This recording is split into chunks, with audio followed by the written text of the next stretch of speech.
Ке се реконструираат плочките на најфреквентната улица во Битола Широксока ки старата Битолска чаршија. Општина Битола веќе распиша тендер за реконструкцијата. Инаку изминатиот период честопат имаше реакции од граѓаните за искршените плочки. Дел од сопствениците на објектите вината ја лоцираа во возилата кои се движат по амбиенталната улица, други пак реагираа на изведбата. Но најавата за реконструкција на гранитни плочки најде на позитивни реакции кај битолчани. Тоа би било добро да се направи. Оти оно што се крши, што се уништува направеното, не чини тоа, ние толку свеста на луѓето.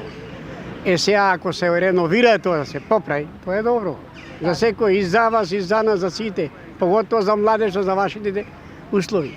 Тоа е добро. Према мое мислење, предлагам да се направи тоа еднаш за секојаш, откај споменикот, нели тука кај Саат Кула, па додолу кај што не се во равна состојба плочките. Се што се прави убаво. Многу убава работа.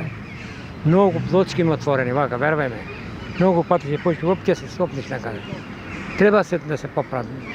Тоа е убава работа. Јас сум во Соединените Амерички држави, ова што гледаме е мизерија, знаеш.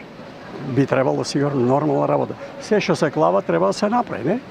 Не треба вака, ќе се сопне, некој дете ќе скрши и нога и тоа е. Од општина Битола информираа дека критериум за доделување на договорот за јавна набавка е најниска цена. За носител на набавката ќе биде избран оној економски оператор, кој ќе понуди најниска цена во текот на електронската аукција, а чија понуда претходно е оценета како прифатлива, со оглед на тоа дека конкретнава постапка завршува со спроведување на електронската аукција. Нема да се врши бодување на понудите, туку само рангирање на понудувачите според висината на понудените цени, за да се квалификува како способен за извршување на предметниот договор за јавна набавка од аспект на неговата техничка или професионална способност. Економскиот оператор треба меѓу другото да го исполнува и следниот услов: да има вработено или ангажирано најмалку едно стручно лице, кој поседува властување Б од градежништво или архитектура. Договорниот орган по спроведената електронска аукција како последна фаза во отворената постапка. Договорот му го доделува на економскиот оператор,